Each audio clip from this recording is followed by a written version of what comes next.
بەناوی خدای بەخشندەی میهرەبان بینەرانی عازیز و خۆشەویستی ڕسەی زانایان سەلام و میهرەبانی خوای گەورەتان لەسەر بێ خۆشحاڵ و شادومانین کا لە ئاڵقەشتری بەرنامەی ڕسە با خزمەتی ئێوەی عەزیز و خۆشەویست شاد بین.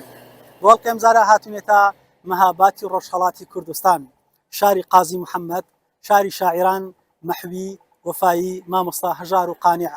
شاری ئەدیبان و ڕۆشنبیران، لە خزمەتی مامۆستایکی پایە بەرز ڕێزدار جنابی مامۆستا عەبدوڵڵای ئەحمەدیان. دەخوازین ئێوەی عەزیز و خۆشەویست لەگەڵمان بن تا دوا ساتی بەرنامە تا بێک و قوڵ بینەوە سیرەت و سەربردەی جنابی مامۆستا ئاشنای ئێوەی عەزیز و خۆشەویستکەین کە مامۆستا چکەڵە پیاوێک بۆ و چ هەڵکەوتێک بە لە نێو کوردان لە ڕۆژهەڵاتی کوردستان. ئێوەی خۆشەویست تا دوا ساتی بەرنامە بینەرمان.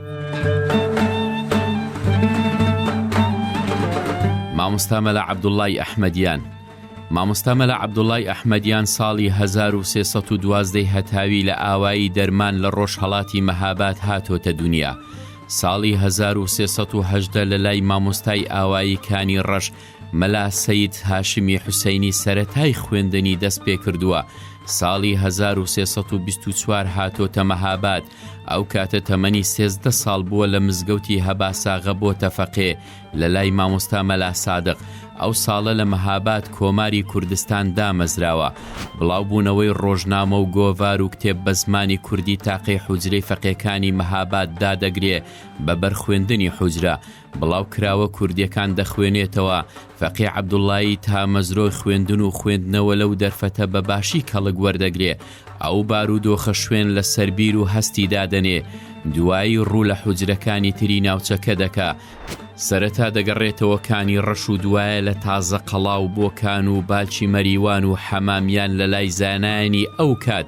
وەک مامۆستا شێخ عیزەددینی حوسەینی لە کانی ڕەش و مەلا محەممەدی وەلزی، لە لای مامۆستا مەلا عیسامەددینی شەفیعی لە بۆکان، لە لای مامۆستا مەلا باقر لە باڵک، لە لای مامۆستا مەلا عەلی وەلزی لە حەمامیان. بەرنامەکانی خوێندنی حوجرە وەک مەنتیق و بەیان و مەعانی و بەدیع و کەلام و فەلسەفە و ئوسوڵ و تەفسیر و هەیئەت و ئستێرەناسی و ریاضیات دەخوێنێت. لە ساڵی 32 تا ساڵی 51 هەتاوی مامۆستا ئەحمەدیان لە گوندەکانی کوردستانی ئێران خەریکی تەدریس و ئەرچی مەلایەتی بووە.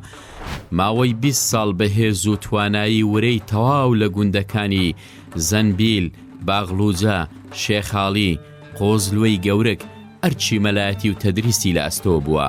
پێویستە ئاماژە بەو خاڵە گرنگە بکەین. ئەو کاتە و ئەو سەردەمە مامۆستا ئەحمەدیان لەو گوند و دێهاتانە مودەڕیز بووە. بە مەلا عەبدوڵڵای بۆکانی و مەلا عەبدوڵڵای ڕەهنوما ناسراوە. ئەو ماوە مامۆستا ئەحمەدیان لە بواری تەدریسی ئەو زانستانەی ئەو کات مەلاکان دەیان خوێن زۆر چالاک بووە و تەواو خۆی ماندوو کردووە. لە ساڵی 51 تا 83 هەتاوی مامۆستا ئەحمەدیان لە سەرداوە ویستی ئیدارەی رادیۆ و تەلەڤیزیۆنی مەهاباد کە تازە دەستی بەکار کردبوو بۆ بەڕێوەبردنی بەرنامەی ئاینی و ئەدەبی. پاییزی ساڵی 51 هەتاوی ماڵی هاتە مەهاباد. مامۆستا تا ئەو کاتە وەک مودەڕیس و دەرس وێژی حوجرەکان دەناسرا. لەو کاتەوە شێوەی ئیش و کاری مامۆستا ئاڵوگۆڕی بنەڕەتی بەسەردەهات. ئەو جار بوو بە نووسەر لە رادیۆ لە بواری ئاینی و ئەدەبی بە زمانی کوردی. ئەو کات رادیۆ وەک میدیایەکی گشتی شوێنی تەواوی هەبوو لەسەر ژیانی ڕۆژانەی خەڵک. ماوەی 8 ساڵ ئەو ئەرکەی بە شێوەیەکی پوخت و پارە و ئەنجامدا. هەموو ڕۆژێ لە کاتی دیاریکرا و دەنگی مامۆستا لە رادیۆی مەهاباد بڵاو دەبوویەوە. هاوکات لەگەڵ ئەو ئەرکەماوەی 30 ساڵ مەلا و مودەڕیسی مزگەوتی قیبلەی مەهاباد بوو تا دوایین ساڵی ژیانی فەقێکان هەر لە دەورەی بوون. لە مزگەوتی قیبلە چەندین فەقەی زانا و زیرەکی ئیجازەدا. لەگەڵ ئەو ئیش و ئەرکانە ماوەی 25 ساڵ مامۆستای قوتابخانەی ناوەندیەکانی مەهاباد بوو. پێ بەپێی ئەو ئەرکانە بۆوە دەستخستنی بڕوانامەی بەرز حەولیدا. دوای ئەوە ساڵی 56 هەتاوی دیبلۆمی لە بەشی ئەدەب وەرگرت. ساڵی 67 لە زانستگای تاران دوای چەند قۆناغ تاقیکاری سەتحی 3 زانستی بەرامبەری دکتۆرای ئیلاهیاتی وەرگرت. دوای ئەوە لە ساڵی 72 تا 82 لە زانستگای ئازادی مەهاباد مامۆستا بوو. مامۆستا ئەحمەدیان هەر لەو کاتەوە لە تاراوگە بوو تا دوایین ڕۆژەکانی تەمەنی 20 ساڵی تەواو لە ساڵی 62 تا 82 هەتاوی بەورە و هێز و توانای تەواو بۆ نووسین و کتێبدانان و لێکۆڵینەوە شانی داخست. توانی لەو ماوەدا 30 بەرهەمی بە پێز بنووسێ، هەر یەک لەو بەرهەمانەی بۆ مەبەستی تایبەت ئامادەی چاپ کرد. تا ئێستا 23 بەرهەمی مامۆستا چاپ و بڵاو کراونەتەوە. زۆر لەو بەرهەمانە بە چاپی 3 و 4 و 5 و تەنانەت چاپی 8 گەیشتون.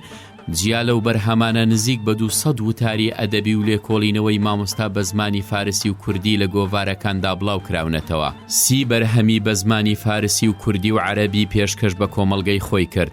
ئەو بەرهەمانە 28 بەرهەمیان تەئلیف و 2 بەرهەمیان ڕیسالەی تەوحیدی شێخ محەممەد عەبدە و مختصر علم القورئانی سووتی وەرجێڕانە لە عەرەبی بۆ فارسی. لەو 30 بەرهەمە 18 بەرهەمی بە زمانی فارسی، 11 بەرهەمی بە زمانی کوردی، بەرهەمێکی زۆر بە پێزی بە عەرەبی نووسیوە. جیا لەو بەرهەمانە 10 بەرگ بەرنامەی ڕادیۆیی لە دوای خۆی بەجێهێشتووە کە نزیک بە 400 بەرنامەی ئاینی و ئەدەبی لە خۆ دەگرێ. سەرنجام مامۆستا ئەحمەدیان ڕۆژی شەممە 23 جۆزەردانی ساڵی 1383 هەتاوی بەرامبەری بە 23 ڕەبیع الئەوەلی 1425 کۆچی بەرامبەر بە 2004 زاینی ئەو دنیای بەرەو دنیای هەرمان بەجێهێشت لەلایەن جەماوەرێکی بێشوماری خەڵکی مەهاباد ئەسپاردەی خاک کرا.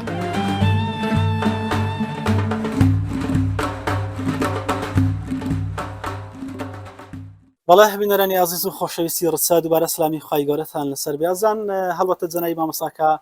3 کوڕی هەبوون، یەکێک لەوان کە دکتۆر ئەحمەد ئەحمەدیانی ناوە. ئێمە لە خزمەت ئێوە زیاتر لە ژیانی زانای مامۆستا قوڵەبینەوە. دکتۆر جان سڵاوت لێوێ. سڵاو کاک جەوهەری زۆر خۆشەویست، بەخێرێن سەرسەران سەر چاوان لە خزمەتتودا. زۆر سپاس. کاک دکتۆر جان هەر سەرەتا پێمان خۆشە لەبەرەوەی باسەکەمان لە باسی جەنابی مامۆستا لە ئاسی زانستیەتی ئەگەر پێمان بڵێ دەستپێشی خوێندنی کەی ڕۆژێتە بەر خوێندن لە ستەمەنێکەوە لە کوێ خوێندەوە لە خزمەتی کوێ؟ بەڵێ مامۆستا مەلا عەبدوڵڵای ئەحمەدیان زانایەکی ئاینی نەتەوەیی فرەڕەهەند و دیارە ڕووناکبیر بوو کە شوێنپەنجەی بەسەر مێژووی کەلتوری و زانستی و ئەدەبی و وێژەی ڕۆژهەڵات و تەنانەت سەرجەم کوردستان دیارە. ئەم مامۆستایە ساڵی 1312 کۆچی هەتاوی لە گوندی دەرمان سەر بە شاری مەهاباد سەر شەقامەڕێی مەهاباد بۆکان، هەر ئەو شوێنەی کە زبانی ڕەسەن و پاراوی کوردی سۆرانی ژێرزاراوەی موکریانی پێدەئاخفن. ئەم ناوچەیە لەوێ لەدایک دەبێ. دوای ماوەی 5 ساڵان لە تەمەنی 5 ساڵیدا دەچێتە مزگەوتی ئاوایی لە خزمەت مامۆستایەکی پایەبەرز بەنێوی مامۆستا مەلا هاشمی حوسێنی سەرەتاکانی زانستی ئاینی دەست پێ دەکا. دواتر دیارە دەچێتە ناوچەی بۆکان و لە خزمەت زانای نێو بەدەرەوە و شاعیر و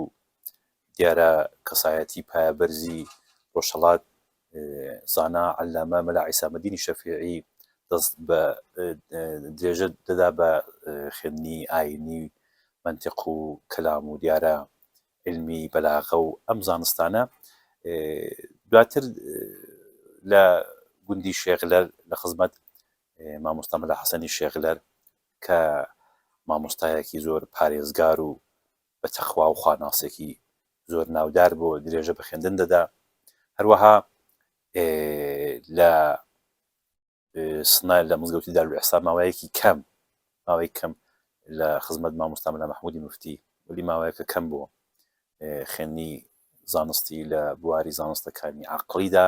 درێژە پێدەدا. هەروەها لە گوندی کارنی ڕەش سەر بە شاری مەهاباد هەر لەو ماوەیەدا لە خزمەت زانای نێو بەدەرەوە و نیشتمان پەروەر و نەتەوە خواز مامۆستا مەلا شێخ عیزالدینی حوسێنی کتێبی ڕسالەت تەوحیدی شێخ محەممەد عەبدە و زانستی کەلام و تەفسیری قورئان زۆر بە باشی دەخوێنێ و دەکەوێتە بەر سرنجی تایبەتی ئەم مامۆستا ڕووناکبیر و نیشتمان پەروەرە. دواتر لە خزمەت مامۆستا مەلا عەلی وەڵزی لە گوندی حەمامیانی بۆکان درێژە بە خوێندن دەدا و تا ئەو کاتێک کە لە خزمەتویدا ئیجازەی زانستی مۆڵەتی زانستی و بەڵگەنامە و شەهادەتنامەی ئیفتا و تەدریس وەردەگرێت. ئەو کات لە ستەمەنێک بوو کە بۆ ڕاناوەڕێ تەمەنی ڕێک 19 ساڵ بووە. دوای ئەو ماوەیە دەست دەکات بە تەدریس دەستکوتنەوە کە بڕوانامەی وەرگرت و بەڵام خاڵێکی زۆر جێی سرنج و تێبینی ئەوەیە 5 فەقەی لە پەیدا دەبن کە لەکنی دەخێنن لە خزمەت دەخێن ئەو 5 فەقەی دەڵە مامۆستا جەناب مامۆستایەکی زانای دەرسوێژی مدەڕیسی بەڵام بەخوا مامۆستایەک هەیە بلیمەتێک هەیە عەلامەیەک هەیە زانایەک هەیە ئەو زانستانەی لە خزمەتوین لە هیچ چۆ لە سەرجەم وڵاتانی ئیسلامیجی ناکەوێت هێندەی هان دەدەن و تەشویقی دەدەن و تکراری دەکەنەوە دووپات دەکەنەوە کە پێمان خۆشە و جێی خۆیەتی بچی مامۆستا ئەحمەدیان دوایەوەی کە مۆڵەتی وەکدووە سەر لە نوێ دەست پێ دەکات بە خوێندن لە خزمەت عەلامە مامۆستا مەلا باقری بالک ئەم بەسەر لە بالک دێ گوندێکی مەریوانە ئەم بەسەر هاتەی بە تایبەتی لە کتێبی خەزێنە جێڕاوەتەوە کە سەر لە نوێ لە خزمەت مامۆستا زۆر بە تایبەتی پێی سیر دەبێ و بلیمەتێکی ناوازە دەبێ و کتێبەکانی هەموو لەبەر دەبێ و علمانە و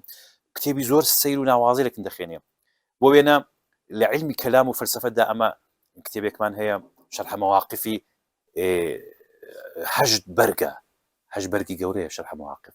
ئەم 8 بەرگە شەرح مەواقف ئێستا ناخوێندرێ مامۆستای لە خزمەت مامۆستا مەلا باقری دەخێنێ شەرح مەواقف وەکو عەرزم کردی کتێبێکی 8 بەرگی گەورە علمی منطق و کەلام و فەلسەفە دوایوی کتێبێکی دیکە کە زۆر گەورەیە ئێستا ناخوێندرێ بە نێوی مختصری منتهی الأصول 4 بەرگی هەر گەورەیە ئەوش لە خزمەت مامۆستا مەلا باقری دەخێنێت کە ئێستا مدەڕیسی ئەو کتێبانە هیچیان بوونیان نییە زیندوو کە ئەوانە بڵێنەوە منطقی دەخێن لە خزمەت ئیجازەوەرێکی زۆر شوێندانەر دەبێ ئەم خوێندنە 11 مانگەی لە خزمەت مامۆستا مەلا باقری سیر ئەوەیە دیسان دوای وەرگرتنی مۆڵەتی زانستی لە خزمەتوی دیسان تیپێک لە هاوڕێیان و قوتابیان پێی دەڵن زانایەک دیکەش هەیە خەڵکی شاری خۆتە عەلامە مەلا محەممەدی قزڵجی 30 ساڵێکە ئاوارە و تەبعیدە لە بەغدایە بەهۆی ڕووناکبیری باوکی ڕۆژنامەگەری کوردی بۆ لە ڕۆژهەڵات 101 ساڵ لەمەوبەر لە ورمێ هەوڵین ڕۆژنامەی کوردی لە ڕۆژهەڵات واتە ڕۆژنامەی ڕۆژی کوردی ئیسماعیل ئاغای سمکۆ ئەو سەردەبیر و سەرنووسەری بووە ئەم مامۆستایە بەهۆی ئەم چالاکیە ڕۆشنبیرێ پەرتەوازەی و ئاوارەی بەغدا دەبێت لە بەغدا دەبێتە مفتی عەزەمی بەغدا پێش مامۆستا مەلا عەبدولکەریم دڵسوانە یعنی ماوەی 10 ساڵ وە پتر هەم لە زانکۆی بەغدایە زانکۆی نائیلە خاتون زانکۆی شەریعی بەغدایە مامۆستا دەبێ جیاواز لەوە مفتی عەزەمی بەغدایە دەبێ لەو کاتەدا مامۆستا ئەحمەدیان بە گیری گرفتێکی زۆر بە دەردی سەری بە سنووردا تێپەڕبوون ئەوانە بەڵێ ئیزن دەخوازێک کە لەکوێ زۆر بە زەحمەت لەوێ کار دەکا لە ڕێستوران لە غەزاخۆری لە مەتعەم کار دەکا ئیش دەکا بۆی کە شوێنێک نابێت لە مزگەوتوانە لەوێژ فەلسەفە و علم الحەدیث و مێژووی ئیسلام دەخێن لە خزمەتی ئەرێ وەڵڵا پاشەوەی کە بەڵێ دوو بڕوانامەی وەرگرتبوو ستا پێت کردەوە دوای دوو بڕوانامەی وەرگرتەوە نیە بەڵێ هێشتانەکە ئەو جالب بوو بۆیە ئەوە باس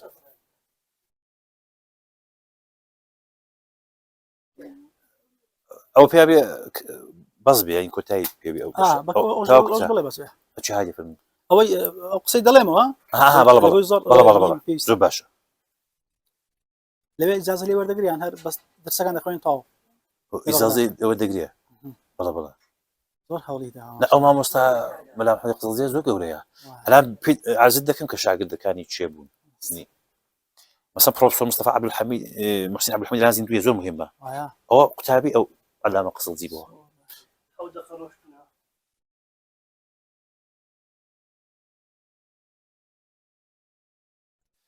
نوکتێکی زۆر خاڵێکی زۆر سەیر و سنجڕاکێش تەنها ئەم کە بەڕەسیم کردووە فەحسم تەنها کەسایەتی کورد بووە کە لە خزمەت هەردوو زانان مەلا باقری بالک و مەلا محەممەدی قزڵجی خوێندوێتی یعنی ئیدیکە نییە چونکی مەلا محەممەدی قزڵجی قوتابەکانی کەم بوون 25 نەفەری قوتابی کوردن هەبوون کاک دکتۆر جیان تەمان جەنای مامۆستا دوو بڕوانامە وەردەگرێت لە لای دوو مامۆستای بەتوانە هێشتانەکە کۆڵنادا دەڕاتن ڕۆژهەڵات جێ دەڕاتە بەغدا بەڵێ ڕێک وایە لە خزمەت عەلامە مامۆستا مەلا محەممەدی قزڵجی کاروەکم عەرزم کردی باوکی ڕۆژنامەکەری لە کوردستانی ئێرانە و هەروەها باوکی ڕووناکبیری ئاینی لە ڕۆژهەڵات بۆ و هەزینە و تێچووی زۆری داوە بۆ تەبعید بۆ شار بەدەر کراوە و چۆ بۆ بەغدا لەوێ بۆتە مفتی عەزیم بەغدایە و مامۆستای زانکۆی شەریعە و نایلە خاتون وا قوتابی زۆر نێو بەدەرەوەی هەبوو پرۆفسۆر محسین عەبدولحەمید قوتابی ئەو عەلامە قزڵجێ بوو کە مامۆستا ئەحمەدیان قزمەتی ئەو مامۆستا قزڵجی خوێندووەویش دوای هەروەها پرۆفسۆر دکتۆر تاهە جابر العەلوانی بیرمەندی ناوداری عێراقی ئەو کەسایەتیانە مامۆستا شکر مستەفا نووسەری هەرە گەورە و کوردیزانی بلیمەت یان دەکرێت بڵێن مامۆستا عەلادین سەجادی هەموو بلیمەتانێک بوون مامۆستا ئەحمەدیان کە لە خزمەت عەلامە قزڵجی کە ڕووناکبیر و ڕۆژنامەوان و مفتی عەزیم بەغدا خوێندویانە خاڵێکی سنجاڵشەشی ئەفو مامۆستا دەکرێت بڵێن تایبەتمەندی جنای مامۆستا بە تایبەت لەوەدایە کە ئەو مامۆسانەیە کە ئەو لە خزمەتی خوێندون هیچ مامۆسایشتر ناتوانانی ئەوە ڕێک لە خزمەتی مامۆسانە بخوێنن بەڵام ئاماژەت بە خاڵێکی شیاو کرد هەر بە تایبەتی کاک زەوهەرجیان خاڵێکی دیکە کە هەیە لە ژیانی مامۆستا ئەوەیە کە عەلامە مەلا محەممەدی قزڵجی قوتابەکانی کەم بوون بژاردە بوون سەرجەم بینی 25 ئیلا 30 قوتابی هەبووە چۆن دەڵێن نخوبەکان لە ماوەی ژیانیدا بەڵام عەلامە مەلا باقری بالک نزیک 400 قوتابی هەبووە بەڵام ئەمن کە فەحسم بۆ کردو پێداچوون و خێنەوە بۆ کردووە زۆرش لە ڕجال شناسی کەسایەتی ناسی عەلاقە و سەدەرچووی پسپۆریم هەیە نەمدیوە کەسێکی دیکە کە لە خزمەت هەردووکیان داخێن بێتی یعنی ئەو فەخرەی پێبڕابێ ئەم شانازەی کە هەم لە خزمەت عەلامە مەلا باقری بالک گەورەترین کەسایەتی ئاینی 100 ساڵی ڕابردووی ڕۆژهەڵات و هاوکار لە خزمەت عەلامە مەلا محەممەدی قزڵجی ئەویش دەکرێت بڵێ گەورەترین کەسایەتی علمی زانستی 100 ساڵی ڕابردووی باشوور یا هەر ڕۆژهەڵات بچوتە باشووری خوێن بێ هاوکارکن ئەو خاڵێکی سینساچێش دواتر کە لە بەغدا گەڕاوە دەست بە تەدریس کردووە لە گوندەکانی ناوچەی مەهاباد دیارە قوتابی زۆر بۆ قوتابەکان زۆریان ناودار بوون یەکان وەکو پرۆفسۆر دکتۆر محەممەد فازیلی کە ماوەی 30 ساڵ مامۆستای قۆناغی دکتورای زمان و وێژەی عەرەبی بۆ لە زانکۆی مەشهەد و کتێبی زۆرە و لە ئێران ناسرا و مامۆستای پلەیەکی زانستی بەلاغەیە لە سەرجەم زانستگاکانی ئێرانی زۆر نێو بەدەرەوەیە لە گوندی باڵوجەی سەربەشاری سەقز مامۆستا ئەحمەدیان دەستی پێکرێتەوە ساڵی 1334 کۆچیە تاوی ئەو ساڵی کە هەواڵین ساڵی دەرسکردنەوەی مامۆستا ئەحمەدیان بلاوێکە لە بەغدا و گەڕاوەتەوە زۆر کەسایەتی دیکە مامۆستایەکی دیکە زۆر نێو بەدەرەوە ئەویش مامۆستا حاجی مەلا محەممەدی شێخ الئیسلام کە ئەویش لەباری زانستی عەقڵی ئەوانەدا لە تەرایە دەستی دەکتەوە زۆر مامۆستایەکی نێو بەدەرەوە بوو دکتۆر ئەردەشیری سەدرەدینی حاجی مامۆستا مەلا عەبدوڵڕەحمانی ناسری زانای نێو بەدەرەوەی بۆ کانێکە شاعریش بوو هەر هاوکات زۆر کەسایەتی کە بەشێکیان نووسەرن مامۆستا مەلا عەزیزی داژبەندی محەممەد پور کە نووسەرە لە بواری وێژەی کوردی و مێژووی کوردوانە زۆر نێو بەدەرەوە نووسەرە مامۆستای ئاینیشە مەدرسە و حوزرەی جنای مامۆستا چەند بەرداوام مامۆستا ئەحمەدیان ئەوەش خاڵێکی سێزداشێشە مامۆستا زەوهەرجیان کە فەرمووت 50 ساڵ دەرزوێش بۆ لە مزگەوت و حجرە 25 ساڵ دەرزوێش بۆ لە قوتابخانەکان قوتابخانە دواناوەندی 10 ساڵ دەرزوێش بۆ لە زانکۆ یعنی سەرجەم ئەوانە کوکردێشتا زانکۆ بە ڕۆنامەکەی چی بوو مامۆستا ئەحمەدیان ساڵی 1356 کۆچی هەتاوی دیپلۆمی وەردەگرێت لەگەڵ کوڕەگەورەکەی مامۆستا محەممەد بەهۆی ئەوەی کە پێی خۆش بوو ئیستیخدام بێ دامەزرێ و زۆر ئێرتزاق لە دین نەکا ینی بەڕێچوونەکەی لە ڕووی دینەوە نەبێ بۆ خۆی دامەزرێ و کارمەند بێ فەرمانبەر بێ دەی 56 کۆچی هەتاوی کە دیپلۆم وەردەگرێ بۆ کۆنکۆڕی سەراسەری دانیشتگاکانی ئێران بەشداری دەکات لە ڕشتەی حقوقی زانکۆی تاران دەرەچێ بەڵام بەهۆی ئەوەی کە کارمەندی ڕسمی نەبوو فقط مزگەوتێکی هەبوو بەڕێچوونەکەی بەشێکی چالاکی دەنگ و ڕەنگی ناوەندی مەهاباد بووە کە بەرنامەی ئاینی و ئەدەبی و تەنزی کۆمەڵایەتی نووسیوە و فەرمانبەری ڕسمیش نەبووە بۆ خوێندنی ئەم کارناسی حقوق یا مافەی زانکۆی تاران دەبوو ئێرێ بەجێش بە خانیشەم بە لە تارانێ بەڵام ئەوە نەکراو نەگونجام دوو قوتابی هەبوو کە کەسایەتی نێو بەدەرەوەن دکتۆر مستەفا خوڕەمدڵ کە زانایە و مفەسیرە لەگەڵ دکتۆر مەحمودی ئیبراهیمی ئەوانە مامۆستای زانکۆی کوردستان نەبوون پیان مامۆستا ئەحمەدیان جەنابەت ساڵی دی بۆ ڕشتەی حقوقی تاران دەرچووی ئاسانە ئاسایە بۆ ڕشتەی مامۆستایەتی زمان و ئەدەبی فارسی دەرچوو لەوێ هەم ئەمە مامۆستاین هەم مزگەوتت بۆ جوور دەکەینە ئاسانە کارەکە مامۆستا ئەحمەدیان ساڵی دی دەرچوو بۆ ڕشتەی زبان و ئەدەبیاتی فارسی زانکۆی کوردستان بەڵام هاوکات بوو ڕێک لەگەڵ تێرمی دووهەم واتە نیو ساڵی دووهەمی ساڵی 57 هەتاوی کە هاوڕێکەوت بوو لەگەڵ شۆشی ئێران و شەڕ و کێشە و گرفت و ئیدی شتەکە پساوە تا ئەوەی کە ساڵی 1360 مامۆستا ئیستیخدام بوو لە پەروەردە بە دیپلۆم بەڵام ساڵی 1960 زانکۆ تاران ئەزمونێکی لە مامۆستایانی ئاینی ئەهلی سونەت ئەهلی سونەی وڵات وەرگر کە ئەوانەی کارمەند و فەرمانبەرن بەخصوص لە وەزارەتی پەروەردە کە قۆناغی یەک فەوقی دیپلۆمیان بداتێ قۆناغی دوو ئەگە دەرچوون لیسانس یا بەکالۆرسیان بداتێ ئەگە قۆناغی سێ دەرچوو نامەیان نووسی ماستەریان بداتێ قۆناغی چوار دەرچوون و نامەی دوکرام داتێ مامۆستا ئەحمەدیان لە قۆناغی چوار دەرچوو نامەشی نووسی نامەی دکتۆراکەی ئەم قورئان ناسەیە کە ئێستا کتێبی زانکۆیە و دیارە 6 تا ئێستا کە قسان دەکەین پێکەوە چاپ بووە ئەمە نامەی دێنە سەر بەرهەمەکان ئەو جا بەو ساڵی 67 ئەو دکتۆرایی بە ئازمون و بەو نامە زانستێ وەرگرت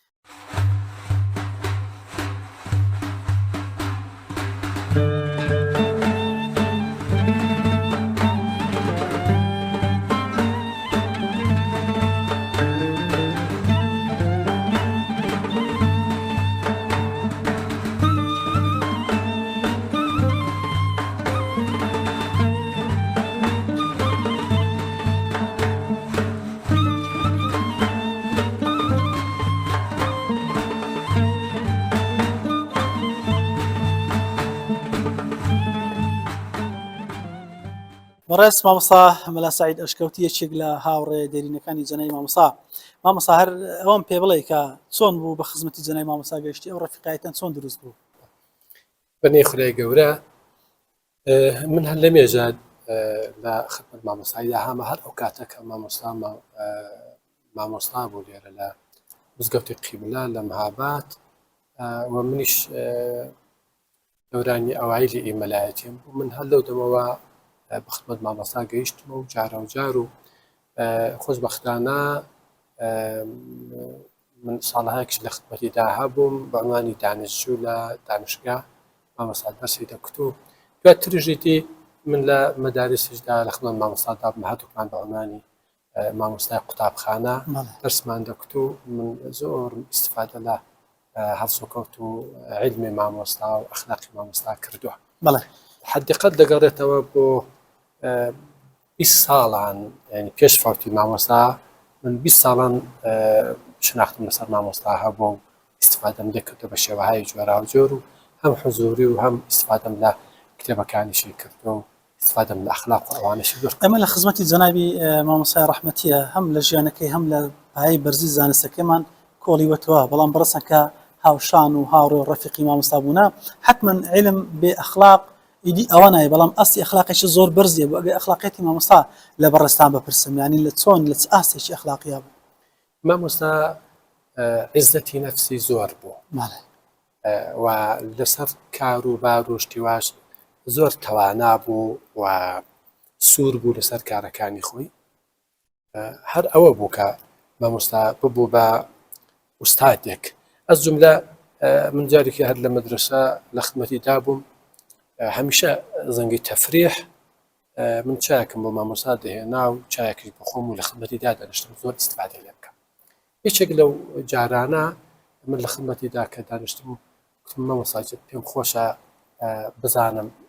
شەو و ڕۆژی جەناب ئەو کاتەکە لە مەدرسەنی لە قوتابخانەنی دەرس بڵێ چۆن دەگوزارێ مامۆستا سیری مەسائلێکی کوت و بە نەزەرم جالب بوو ئەمە ئەوەی کە ئەمن دەرسم زۆر لێ وەرگرت و بۆ من بوو بە عیبرەتێک ئەوە بوو مامۆستا فەرمووی ئەس جملە بەرنامەکانم قورئان خوێندنە من هەموو ڕۆژێ حتمما 4 سەفە قورئان دەخوێنم ڕۆژێ ئیدی ئەوە بەرنامەمە قەت تەرکی ناکەم بۆیە من لە توولی ساڵدا غەیری ڕەمەزان لە توولی ساڵدا 2 جار قورئان خاتم دەکەم منیش هەچەند تا ئەو دەمی قورئانم دەخوێن چەلیوا بوو زۆر بوو چەلیوا بوو کەم بوو وەلی دوایە هەر ئەو بەرنامەی مامۆستام کردە بەرنامەی خۆم و من هەمیشە 4 سەفە قورئان دەخوێند و ئەڵتە دواتریش ئەمن گەشتم پێدا بەوە تا پێویستە نیو جز و چلی وایە جز ئەکواوەلی قەت ئاوانە بۆ من لەو دەمێەوە ڕۆژێک بگوزارێ و کە من 4 سەفەر قورئان نەخوێن حتمەن ئەوە دەستێکی گەورە بوو لە بۆ من و مامۆستا بەردەوام بوو لەسەر کارەکانی خۆی ئەز جملە مامۆستا مستأجرێکی هەبوو ئەویش معلمی عربی بوو مامۆستا ئەو بەڕێزەیە دەهات بۆ فوق لیسانس خوێنێ ئەدەبیاتی عرب لێم پرسیوتم فڵانی چۆن تەسمیمت گرت کە تۆ بێ فوق لیسانس بخوێنی گوتی وەڵام من مستأجری مامۆستایە بوو شەوێکی تەمەشام کرد نزیک 12 ئەوانە بوو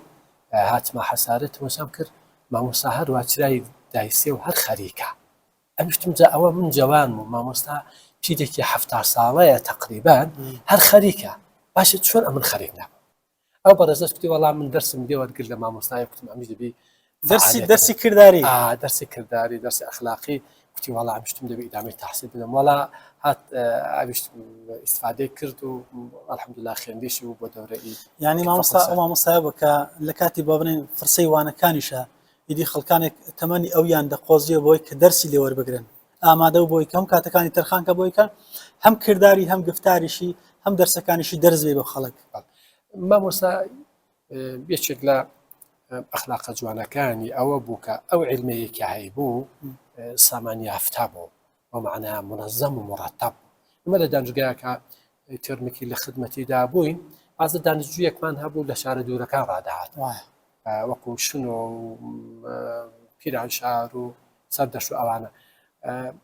غەیری دەرسی مامۆستا ئەوە مڕەتەب نەبوون ئەمە بوو دەرسی مامۆستای داهاتنەوە چونکە مامۆستا هەم علمەکەی چڕوپەر بوو هەمیش ئەخلاقێکی جوانی هەبوو بۆ وەختی خۆشی تەلەف نەدەکرد هەم سەرنجی ئەوانی گرت بوو هەمیش قوتابیەکان نیان زوانەی ئەو لە چی سیان بڕاوایە بەڵێ ئەرێوەڵا زۆر مڕەتەب بوون داهاتنەوە مەسەڵەن یەکێک لەو ڕفیقانی کە لەگەڵمان بوو هەم کلاسی بوو لە دانشگا یەکوت وەڵام من کارمەندیشم ئەمە دەرسەکەی مامۆستام زۆر پێم مهمە پێم خۆش نییە ئەو دەرسەی مامۆستام لە دەست بڕوە مەسەڵەن هەموو هەفتان دەرسی مامۆستای حتمەن داهاتەوە سەر کلاسی ئەگەر لە مامۆستا ئەشکەوتی بپرسین جەنابی مامۆستا بۆی کە ڕەفیقی جەنابی مامۆستا بووی زیاتر بەچی ئەو زۆر سەرسام بووی ینی پێوە هەمیشە لە یادی بوو دوو شتی مامۆستای بۆ من زۆر ڕق و بەرچاو یەکیان ئەوە مامۆستا منەزەم بوو لە بەرنامە ڕێزوشتی وهادا لەلایەکی دیکەشەوە مامۆستا عیزەتی هەبوو یعنی ئەوەندەی کە عیلمەکە قرس بوو مامۆستاس بۆ خۆی لەبارەی ئەخلاق و ئاکارەوە ئینسانێکی مەتین و ئارام و قرس و ئەرزشی لەدا بەشتەکەی ئەخر زێر لەکن زێڕەنگەری ئەرزشی هەیە ئەو علمەیە لەکن مامۆستا ئەرزشی هەبوو مامۆستا زۆر قرس و سەنگین بوو هەم ئەخلاقەکەی هەم عیلمەکەی هەردووکیان کەوتبوونە سەرێکی جارێکی لە خدمەتی دابووم و فەرمووی ئەشکەوتی ئەرە فاتحەکەمت خوێندووەتەوە مامۆستا کتێبێکی هەبوو تەفسیری سوورەی فاتحە تم ئوستاجیان وەڵا خوێندوومەتەوە ئەمە لە مێژە جەستە گوری ختەش بووە فەرمووی نابیخێنەوە هاتم بە سفارشی مامۆستای سوورە فاتحەکەم لەسەر ڕاخێندەوە جا لەو کتێبەکەیدا کە تەفسیرەکە بە کوردی ئەوە 40-50 کەلیمەیەکم دیتبووە کە لە فەرهەنگی هەمبانەبوورینە دانابوو بەشێکشیان نامۆ بوو جا بەشێکشان خلافی هەمبانەبوورینەی بوو بۆ معنای لێوێدا شتێک بوو مامۆستا شتێکی جا هاتمەوەوانم لە خندە مامۆستای مەطرح کرد و گوتم مامۆستا مەسەڵەن ئەو کەلیمانە لە هەمبانەبوورینەیدا مامۆستا هەژاری جوورێکی دیکایە جەنابەت ئاوات فەرموو مامۆستا زۆر بە قووەتەوە حتمەن ئاگاداری هەمبانە بووە کە مامۆستا هەژار ئەوەی نووسیوە مامۆستا زۆر بە قووەتەوە فەرمی ئەوە هەژار ئاگای لێ نییە جا ئەو سەنگینی علمێک کە من لە مامۆستای نەیگوت هەڵەیە فەرمی هەژار ئاگای لێ نییە جا دواتر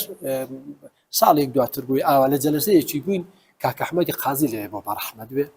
ئەوەم بۆ کاکە ئەحمەدی جێراوە کتم مامۆستا ئەحمەدیان بەڕەحمەت بێ ئاوای فەرمی ڕاز دەکا مامۆستا هەژار تۆزێک زوو لە ئاوایی و ئاوانی و عمومی خەڵک چوە دەرێ وەلی مامۆستا هەر لە نێو خەڵکدا بوو کوتی ئەو بەعزە ئەدەبیاتێک هەبووە مامۆستا ئاگای لێ بوو هەژار تۆزێک ئەولاتر بوو دەکرێت بڵێ مامۆستاش تەقلیدی نەبووە هەم لە نێرخوازیدا هەبووە بۆی کە علمێکی زۆر خەلکێکی علمی لە هەم بوارەکانی هەبووە ئیدی ئیبداعاتی تازەی هەبوون مامۆستا های بوو قەتعاً مامۆستا ئیبداعاتی هەبوو لە فەرهەنگی کوردیدا بریا مامۆستایەوە داری بریا بۆ کەس بەرنایانی ئەمە برێ مامۆستا خۆی فەرهەنگێکی نسیبە چونکە مامۆستا خۆی دەتوانن بڵێن منبعێکی زۆر گەورە بوو بە فەرهەنگی کوردی ئەڵان کتێبە کوردەکانی کەس دەکرێت بڵێن لە شعر و هەندراوەکانی تێدا شتی تازەی تیا کرد شتی تازەی تێدا هەبووە نۆ بووە یعنی هیچێک لە عالمانی فەرهەنگ و فەلکلۆری کوردی لە پێشدا نان بۆ مامۆستا هەیبووە پێت وایە بەڕستان جەنابی مامۆستا هاو شێویان بڵێن دووبارە بوونەوە وەک ئەو ئیدی لەمە دوا سەر هەڵدانەوە ئەلبەتە خۆشکێک لەوەدانێک کە دنیا خاڵی نابێت لە ئینسانی چاک ئەمما هەر گوڵی بۆنی خۆی هەیە مامۆستا تاقانەیەک بوو باتەوەجۆ بە ئەو ساز و کارەیە کە هەی بوو باتەوەجۆ بۆ موقعیتێک کە ئەولەی بەوەلە هات بوو باتەوەجۆ بەو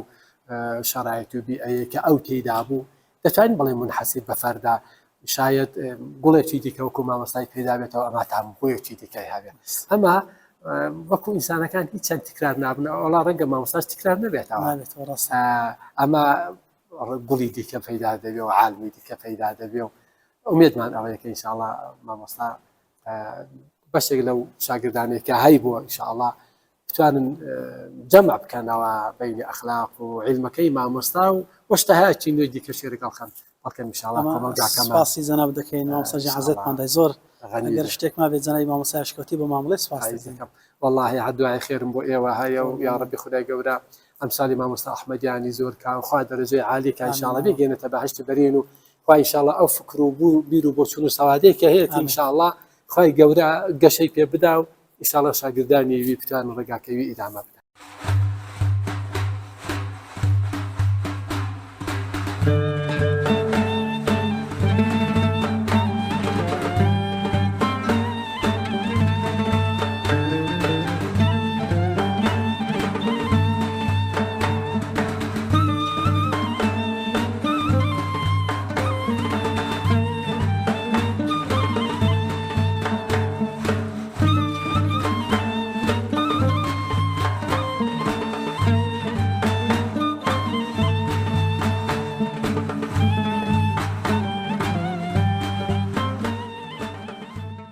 دکتۆر ئەردەشیر سەدرەدینی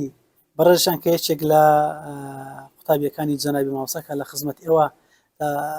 لە خزمەتیا دەدوێن بۆی کە بزانین کاک دکتۆر کەی ڕۆژتە خزمەتی جەنابی وە چۆن ناسوێتی بۆ پێشمان بڵێ وەکو پێناسەیەک ئەوەندێک کە لە خزمەتی بووی مامۆستامە پێ بناسێنە مامۆستا چۆن مامۆستایەک بووە بە من پێشەکی بە دوعایەک کە لە مناجات نامەی مامۆستایە دەست پێ دەکەم خوایە من هەر سوپاسی تۆ دەکەم سوزدە و ڕکوع و بۆ تۆ دەبم چونکە تەنیا لە تۆڕایە مان و ژین و هێز و تینم شادی و شینم دنیا و دینم چونکە تەنیا لە تۆڕایە بوون و مانم ئاو و نانم خان و لانم ئیش و زانم. مامۆستا ئوستادی من بوو شخصێکی متفکر مفسر متەکەلم نووسەر بە سێ زبانی فارسی کوردی عەرەبی ئەدیب خەتات ئەمن ئەو دەم کە مدەڕسی دانیشگا بووم باتەوەجە بەوەی کە ڕئیس الفەرع بووم لە قسمی عەرەبیدا لەکوێ لە دانیشگای ئازادی مەهاباد و هەروەها لە ڕشتەی علومی قورئان و حەدیث و دینی و عەرەبیدا لە مامۆستایان لە کەسان دیکانە هیچ بوون کە مامۆستا ئینسانێکی فەوق العادە محەقق و باسەواد و تێگەیشتوو لە مەسائلی دینیە هەرەوە باعث بوو من ارتباطی لەگەڵ بەرقەرار بکەم و داعوەتی بکەم بۆ تەدریس لەو دەرسانەی کە ارتباطی لەگەڵ تەخەسوس و معلوماتی وی هەبوو دەیتوانین لە دانیشگایە بڵێن زانکۆ دەرس بڵێتەوە مامۆستا طبعاً چون لە لەحاظی مەلایەتی لەو پەڕی مەلایەتیدا بوو و ئوستاد بوو و فەقێ و مامۆستایەکی زۆر تەحویلی جامعەدا بوو و لەحاظ مەدرەکیەوەش لە ئێران کەسانێک وەکو مامۆستایان ئەجملە وەکو مەرحوم مامۆستا ئەحمەدیان بێدمەندی خۆی هەبوو تەخەسوسی لازمی دا علومی منقول و معقولدا هەبوو ئەوە بێستا دێن ئیمتحانێکیان لێ وەردەگرن ئەزمونێکیان لێ وەردەگرن لە دوای مەدرەکان بۆ دەقەبڵێنن تەبدیلیان بۆ دەکەن بۆ لیسانس بۆ فۆق لیسانس بۆ دکتورا جایی بێستا ببوو بە دکتورا چون بەسەر لە پەری زانستی لە سەتحێکی سەرێدا بوو بۆ خۆشم با تەوەجه بەوەی ئەو دانجووی دکتورا بووم ئەرزم بە حزورتان ئێحساسم کرد بوو کە ئەو دە قسمەت های علومی دینیدا شارەزایی زۆری هەیە من چوم ڕسالەت التەوحید محەممەد عەبدوم لە لای خوێن قسمەتێک لە جەمع الجەوامع ئەو جۆرە کە لەبیرم بی جڵدی دوو بوو لە کاتێکتە کە بەڕستان دکتۆراتان هەیە و لە دانیشگا دەرسەڵێنەوە بڵێ ڕۆشتە خزمەتی ئەو دەرسە خوێن دانیشتووی دکتورایە بووم چوم لە خدمەت بیت ئەو دەرسانە بخۆن ڕسالەت التەوحید و جەمع الجەوامع کە دە قسمەتی ئوسولی فیقدایە هەر بۆی کە ئیستفادەی لێ بکەم لە نەحوەی تەدریسیوی لە معلوماتیوی لە ئاگاهیوی کە ببیتە ئولگویەک بۆ ئێمن و ئەو کارم کرد و ئیستفادەشم لێ کرد دەکرێت پێم بڵێ بۆن منە ئاستی ئەو زانستی مامۆستا هەیە بوو لە چ ئاستێک بوو مامۆستا تەقریبەن دەتوانین بڵێین ئەگەر ئاسار و شوێنەوارەکانی ئەمە بین سرنجیان بدەینەوە تەوەجویان پێ بکەین دا بواری مختلفدا تەخەسوس و شارەزایەتی هەبوو ئەجملە لە زەمینەی تەفسیردا دە زمینەی علومی قورئانیدا دە زەمینەی حەدیث شناسیدا دە زەمینەی ئەدەبیاتی کوردیدا دە زەمینەی سەرف و نەحوی عەرەبیدا دە زەمینەی علومی بەلاغیدا دە زەمینەی فیقدا و دە قسمەتی علمی کەلامیشدا چ کەلامی قەدیم کە واقعاً متەبەحر ئوستادێکی زۆر شارەزا بوو و دە زەمینەی علومی کەلامی جەدیدیشدا ئەهلی نەزەر بوو و ئەهلی متالعە بوو هەتا کتێبی نووسیەوە دە قسمەتەیدا و مامۆستایەک وت ئەکسەری ئەو مەتنە قەدیمانەی لە حیفظ بوون یعنی لە زاکرێ ئیسفاد دەکرد وەختێک کە دەرسی بە ئێمە دەکوت خب ئەو کتێبی لە پێش نەبوو دەیکوت ئێوە بیخوێنەوە بۆتان تەوزیح دەدەم ئەگەر جێگاک مەسەن بە ئیشکال مواجه ببین ئەو لە حیفزەوە ئیشکالەکەی بێسا بەرتەرەف دەکرد مەسەن مەتنی قورسی وەکو جەمع الجەوامع ئیبەنانی کە دوو جڵدا و سنجینە دە زەمینەی ئوسولی فیقدا هیچ وەخت ئەو لە ڕووی کتێب بەمە دەرس نەکردووە لە حیفزەوە دەیکرد ئەمە دەما خوێندەوە ئەویش تەوزیحی دەدا یا ڕسالەت التەوحید هەرواتر یا دەمدید فەقیهەکانی دیکانە کە لە لای دەخوێنن هەروەها مامۆستا ئەوە بێستا بێلبەداها بۆی تەوزیح دەدان یعنی مەتنەکانی ئەکسەرەن بێسا حیفز بوون دەزاکرەیدا بوون چون زۆری تەدریس و ممارەسەت کرد بوو ئەجملە تەفسیر یەکێک لەوانەیە کە ئەو تەفسیرێکە و بە زبانی کوردی دە زەمینەی تەفسیری سوورەی یاسین و سوورەی حەمد و بەقەرەدا بەسەر نووسیوێتی وەختێک دەخوێنەوە ئینسان ئیحساس دەکا کە ئەو مامۆستایە واقعاً بە تاوە مەعنا شارەزای لەو قسمەتەیدا و نەزەریات و سەبکی خاصی خۆی هەیە یا دە حەوزەی کەلامدا باس هەم دەبینیم بە زبانی ئەوڕۆیی قسە کردووە دەگەڵ نەسلی جەدید کەسەشی سەردەمی بوو سەردەمی بووە گفتمانەکەی تازە بۆ نویشتارەکە بێسا بە سوورەتی ئەوڕۆیی بووە و خصوصاً ئەو بۆرهە زەمانەی کە ئەو تێدا ژیاوە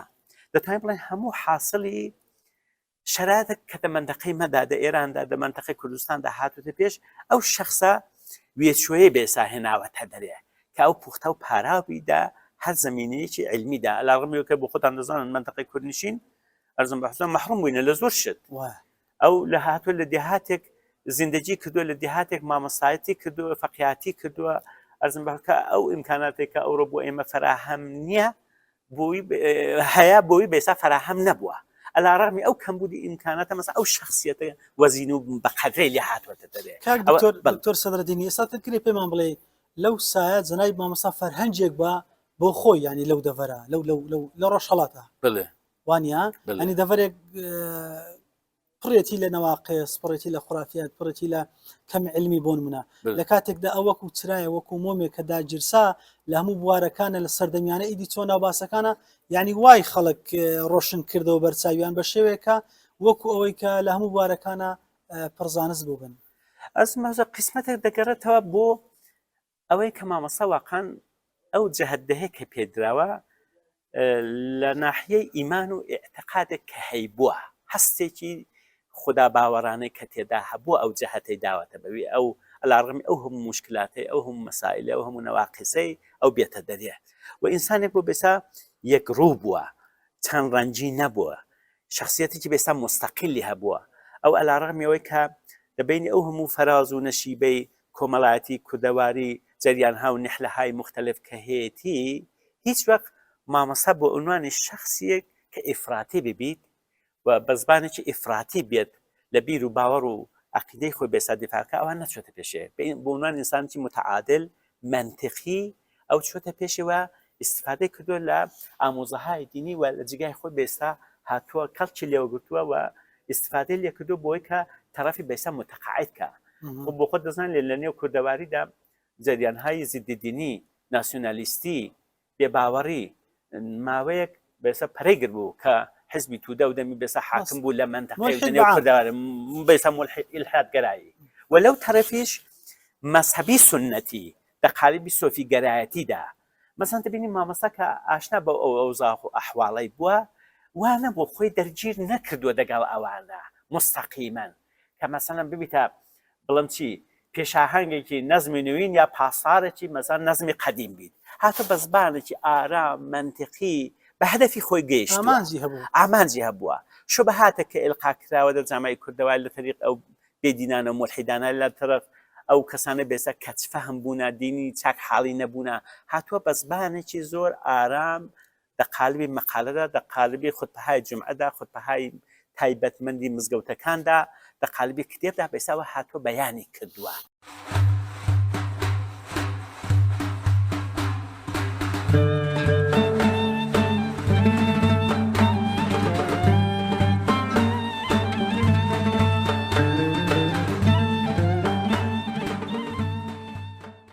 طبعا دوای سڵاوڕزم بۆ جەنابتان باشترین دەرفەتە بۆی کە هەم سەفەری لەگەڵ دەکەم بێکەوە بوونە باشتر ئاشنای کەسەکان دەبن ئاشنابوونی زناتان بۆ جەنای مامۆستا هەم بۆ کەی دەگەڕێتەوە هەم چۆن مامۆستایەکەوە مامۆستا ئەحمەدیان خوای تەعالا ڕوحی شاد کە ئینشاءالله سڵاو لە ڕوحی بەرز و پیرۆزی بێ و سڵاو لە قەڵەم و بەیانی شیرنی بێ سڵاو لە نووسراوە و کتێبە جوانەکانی بێ پیاوێکی زۆر وردبین و شارەزا بوو لە هەموو زانستەکانی علمی و دینی و ئەدەبی و فەرهەنگیدا و حتا لە زانستەکانی جەدید و تازەشدا نوێژدا دەستی باڵای هەبوو کە ئەمن لە خدمەتیدا بووم و زۆر سەفەرمان پێکەوە دەکرد بۆ تاران بۆ کرمەشان بۆ لای سەردەشتوانە بۆ زۆر جێگا ئەمە سەفەرەکانمان پێکەوە بوو و لەو سەفەرانەدا بە حەدێکە و ئینسانە ئیستیعدادی هەبوو زانستی هەبوو پیاوێکی ڕووناکبیر بوو کە هەر سەفەرێک کە دەمان کرد حتمما لەو سەفەرەدا مەقالەیەکی تەنزیم دەکرد مەقالەیەکی دەنووسێەوە و کاتەکانی سەفەریش دەقۆزیەوە مارێ وەڵڵا ئەوانشی هەر دەقۆزیەوانشی بە خەتەر نەدەدا یعنی بە حەدێکش نوکتەدان و زەریف قسەی دەکرد کەیدی هەر شیرن بوو پیا گوێ بۆ ڕابگرێ بەڕاستی دەتوانم بڵم قەڵەم و بەیانی گەوهەری لێدەباری ئەو مامۆستایە ئەوەندە بەرز و بەڕێز بوو ئەوەندە زانا و تێگەیشتوو بەڵێ قەڵەم پڕشنجی جەنای مامۆستا جیا لە مامۆستاکانی تر دەکرێ بڵێن بەرهەمەکانی جەنای مامۆستا لایە زال بۆ منە هەمیش بەرهەمدارن هەمیش ماوەن کە خەڵک ئیسفادە ئارێ وەڵڵا یەکێک لە ئیمتیازی وی و لە جودایی بەرهەمەکانی وی لە ئیدیکە ئەوەیە کە ئەو کتێبانەی ئەو نووسیوێتەوە بگرە لە علومی قورئان علومی حەدیث تاریخ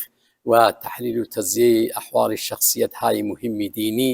ئەوانە هەموویان مەوریدی نیازی ئێمەن و بۆ هەمیشە دەمێنەوە یەکێک لە فەلسەفەکانی ئەوەیە و ئیمتیازی کتێبەکانی وی دەگەڵ کتێبی خەڵکی دیکە. باشە چۆن توانێتی بۆ من لە هەم بوارەکانە دەستی هەبێ؟ الحەمدولله ئیستیعدادی زۆر باشی هەبوو زۆر ئیستیعدادی چاچی هەبوو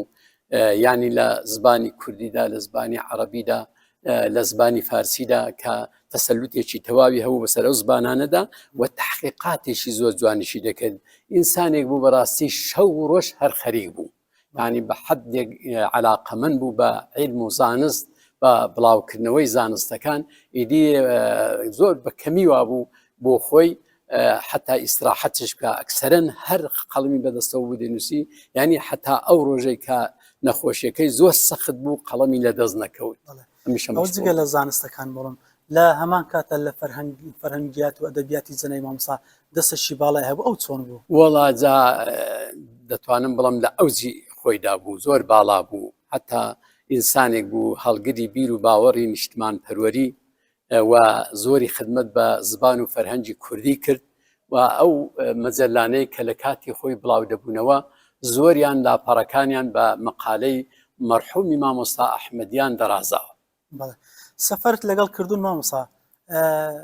عیبادەتی مامۆستا تەقوای مامۆستا الحەمدولله ئینسانێک بۆ ئەهلی دین بۆ ئالی عیبادەت بوو نوێژ و ڕۆژ و عیبادەت و مەخسووسەن لەبارەی نطق و بەیان و ئێرشادی خەڵکیدا مەوعیزە و نەسیحەتدا ئیدی کە هەر جوان بوو شیرن بوو خەڵک لە گوێی بۆ ڕابگرێ و لە دەوری جەمع ببێتەوە. ئەو ئاسێکی زۆر بەرزی زانستی هەبوو لە کاتێکە ئەو کات دەوروبەر ئەوەندە شارەزانە بوون لە شەرعا یان شتێک بەلای خەڵکە تازە بوو ئەو پێی نامۆ نەبوو کە شتێک باز بکە یان پێی لەنجی نەبوو ناوەڵا زۆر شتی وا هەبوو ئەلبەتە شتی زۆر دقیق یا مەسەلەن مەوریدی اختلاف باە مشت و مڕی لەسەر بوو بایەی خەڵکی ئەو دێهێنا زوان شی دەکردەوە شتەکە زۆر مسەوەری دەکرد مزەسەمی دەکرد لەبەر چاوان شەرحی دەکرد ئەو شتانە زۆر گرنگیان پێدەدا بە عیلم و سەوادێکی. ئەوەندێک کە لەگەڵی ژیای و سەفەر کرد زۆر بەشتی ئەو مامۆستا زۆر سەرسام بووی واللهی زابڵم بە ئەخلاقەکەی و بە ڕفتاری جوانی و بە جێرانەوەی لەتیفە و نوکتەی شیرن و ئەوانە و دوایش وەکو لە پێشدا عەرزم کردن ئەمە هەر سەفەرێکی کردومانە لەو سەفەرانەدا حتمما مەقالەیەکی هەر نووسیوەتەوە ئەم لەو شێ و شاخ و دەڕ و دیوار و ئەوانەی کە دەڕۆیشین ئەو مەسەلەن زیوا بوو هەرنەیدی بوو لای سەردەچێک کە سەفەرێکمان کرد ئەو شاخانە ئەو دیار و دەوەنانەی کە هەیبوو ئەوانەی هەموو هێنابوو شەردا بوو دەکرد ئەو ئینسانە هەر لە منداڵێەوە لەو منتیقەیەوە لەو منتیقەیەدا ژیاوە ئاگەهی بەسەر تەواوی شتەکاندا هەیە ئەنی سروسشی دەهێناوە سەر ئەویشی هەردێناوە سەر کاغەز باڵارەوە. بەڕاستی مامۆستای کەریمی ئەگەر پێمان بڵێ بۆ نمونە حتمما کتابەکانی ئەو خوێندوتەوە بە کامیان زۆر معجزب بووی زیاتریان ئەگەر عمقیەکێک لەوانە پێ بڵێ ئەرزکەم ئەکسەرەن ئەو کتێبانەی کە دەینووسیەوە حتمما نوسخەیەشی بۆ من دەنات لانش خەتەکەی هەروە باقیە وبرا عکسێکشمان یانگرتاوە پێتان خۆشە دوایە کتێبەکانی بۆ من دەنات زاریوا بوو بازە کتێبیش دێنات کە متالعی بکەم تەمەشای بکەم بزانم چۆنە دیارەوەی احتیاجیشی بەوە نەبوو کە من مەسەرەن تەئیدەیەکی لەسەر بنووسیم یا ئەوانە کە هەمیشە ئەو کتێبانەوەی بۆ ئێمە ڕاهنما بوون بۆ دەرکی مەسائیلی زۆر عمیقی علمی و ئەو کتێبانەی کە نووسیوێتەوە مەخسووسەن سیمای سادقی فاروقی ئەعزەم کە تەئیخێکی زۆر مهم و دقیقە لە مەوریدی شخصیەتی حەزەتی عومەردا کە بۆ هەمیشە ئەو کتێبە ماندگارە و دەمێنێ و دەبێ ئیسیفادەشی لێ بکرێ چون ئەو حەقیقەتانەی کە ئەو لەوێدا بەیانی کردووە لە کەم کتێبەکاندا دیتراوە. یەشانەوە تەفسیری قورئانش بە شێوەیەکی زۆر نوێ و تازە ئاەتەکانی ئەوەندەی کە توانی تەفسیری کا کە بەداخەوە نزیکەی 180 ئاەتێک لە سوورەی بەقەرەی تەفسیر کرد و ئەزەر مۆڵەتی نەدا کە تەفسیرەکە تەواوکە بەڵام سوورەی فاتیحە و سوورەی یاسین و ئەوانەیە تەفسیر کردووە زۆر بە عیبارەتی جوان و بە کەلیماتێکە بە جوانی ئینسانی تەفهیم دەکا حاڵیمان دەکا کەمتر ئەمن لە تەفسیرەکانی دیکەدا بەو شێوەیە دیتومە چون ئەو هەم علمی بە تەفسیری قەدیم هەبوو هەم بە تەفسیری جەدید هەبوو هەردوو لە بە جوابی و هەڵوێسی لەسەر دینە زۆر بە جواب بوو زۆر دڵسۆز بوو ئەگەر کەسێک حتا مەسەرەن مامۆستا هەژار کە چاکشتینەکەی خەیامی بە کوردی وەرجێراوە نامەیەشی زۆر مفەسەلی بۆ نووسی کە هێندێک ئینتقادی لەسەری هەبوو لەسەر مامۆستا هەژار و لەسەر وەرجێڕانەکەی کە بەڕاستی نامەکەوی تەواو نیشان دەدا کە ئەو ئینسانە لە باری دینیەوە لە باری ئەخلاقیەوە لە باری عیلمیەوە چەندە لەسەریە.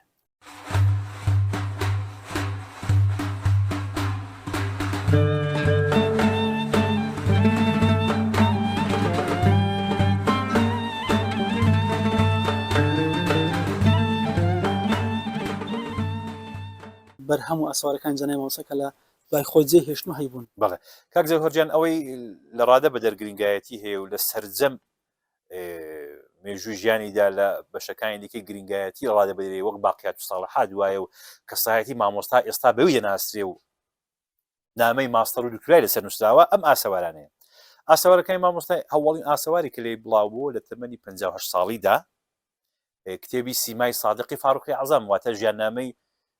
خەلیفەی دووەم حەزەتی عومەر بن خەتاب بە ئەو کتێبە بەس زمان نووسبی بەڵێ کتێبەکان بە سێ زبان ینی بە زمانی فارسی نزیک بە 15 کتێبت بە زبانی کوردی نزیک بە 7 بەرهەمی چاپکراو بە زبانی عەرەبی کتێبێکی چاپکراو 23 بەرهەمی چاپکراوی هەیە 12 بەرهەمی چاپ نەکراوی هەیە مامۆستا کە فەوتی کرد 15 بەرهەمی چاپکرا بوو بنەماڵەی مامۆستا ئێمە و کوڕەکان 8 بەرهەممان چاپ کرد بوو بە 23 ئەو 23 وەکو عەرزم کردی 15یان فارسین حوتیان کوردین یەکیان عەرەبین ئەو کتێبانە هەواڵین کتێب ئەو وەکو عەرزم کردی سیمای سادقی فاروقی عەزەم ڕەنگدانەوەیەکی لە ڕادەبەدەری هەبوو لە ئێراندا بەهۆی ئەوەیە کە ئەوڵەم باسکردنی کەسایەتی خەلیفەی دووەم حەزەتی عومەر بن خەتاب لە هەلومەرج و بارودۆخی ڕامیاری کۆمەڵایەتی ساڵی هەفتای کۆچیەتاوی ئێران شتێکی تایبەت بوو پێشتر کتێبی وا لە ئێران چاپ نەبوو زۆر بە زەحمەت مۆڵەتی وەرگیرا بەڵام هەر مەوڵەت وەرگیرا بڵا بووە تیراژێکی زۆر چاوەڕوان نەکراو و دەنگدانەوەکی عەجیب و غەریب 8 جار چاپ بوو بە تیراژی 10,000 هەرجارەی بەڵام دوای مۆڵەتی چاپینێ ئینشاءالله بۆ زوانە مۆڵەتەکەی وەرگیرێتەوە 20 ساڵێک دەبێت چاپ نەبووە مۆڵەتی نییە بەڵام هاوکات ڕەنگدانەوەی هێندە زۆر و بەربڵاو بوو کە کەسایەتێک بنەی پرۆفسۆر دکتۆر ڕامیز لالیچ کە نیشتەجێی ئەڵمانیە و لەدایکبووی ئەڵمانیە و سوننەیە لەباری ئاینزاوە و دکتۆرای زبان و ئەدەبی فارسی لە زانستگای تاران وەرگرتووە دەستی پێکردو بە وەرجێڕانی ئەم ئاسەوارە بە پێزە بە زمانی ئەڵمانی و پتر لە نیوەی وەرجێڕاوە بەڵێ ئەوە ئەو کتێبە بڵێ ئەوە شەرهەوە ئەوە دیارە چاپی ئەوڵێتی چاپی ئەوڵی چاپی دووەمەکەی دیارە پێداچوونەوەی زیاتی بۆ کراوە ئێرزاع و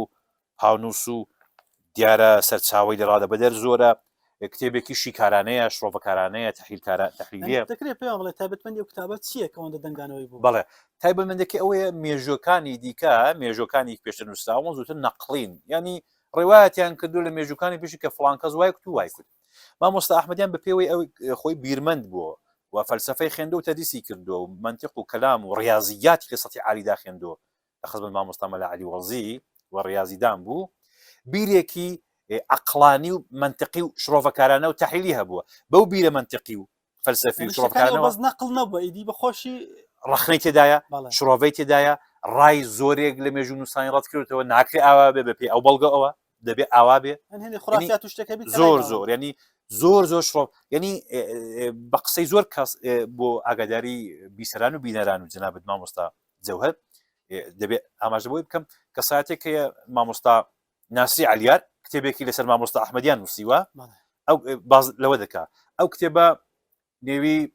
تەحلیلی ئەفکار و ئاساری عەلامە مولا عەبدوڵڵای ئەحمەدیانە لە تیراژی 2000 برک ئاڵای ڕووناکی بڵای کردو لەو کتێبەدا باز لەوەی دەکات دوو کتێبی مامۆستا ئەحمەدیان لە مستەوا و ئاستی جیهانیدا جێباسن و بۆ وەرجێڕان دەبن بە سەرجەم زمانەکان یەکان ئەم کتێبەیە سیمای سادقی فاروقی عەزەم یەکشیان ئەم کتێبەیە سەیری تەحلیلی کەلامی ئەهلی سوننەت مامۆستا ناسی عەلیار مێژوو نووسی ژیاننامەی مامۆستا ئەحمەدیان کە کەسایەتێکی بۆ خۆی ناودارە لە دین و ئەوانەدا پێی وایە ئەم دوو کتێبە لە ئاستی جیهانیدا و ڕنگدانەوەی هەردووشانەوە بووە ئەم کتێبەش لە قۆناغی دکتۆرای زانستگای تاران لە ڕشتە ئیلاهیات و معارف ئیسلامی لقی ئەدیان و مەزاهب کەلامی وەک دەرسێک وانەیەکی چوارواحیدی دەخێندرێ کتێبی دەرسی قۆناغی دکتۆرایە هەر بە پێی ئەوانەیە کە کاک جەوهەرجیان ئێستا عفو کاک دکتۆر ئەو مامۆستا ئاست بەرزە ینی ئەو دەتوانای هەبووێ حتما دەبێت ڕسالی ماجستێر دکتۆراش لەسەر نووسرابێت بەڵێ ئاماژەت بە خاڵێکی زۆر شیاو کرد کاک جەوهەری خۆشەویست بەڵێ تا ئێستا تا ئەو کاتێک ئەمە پێکەوە قسان دەکەین دەدوین لە خزمەت بیسەران و بینەران 4 نامەی ماستەر و دکتۆرا لەسەر ئاسەوار و بەرهەم و کەسایەتی مامۆستا ئەحمەدیان نووسراوە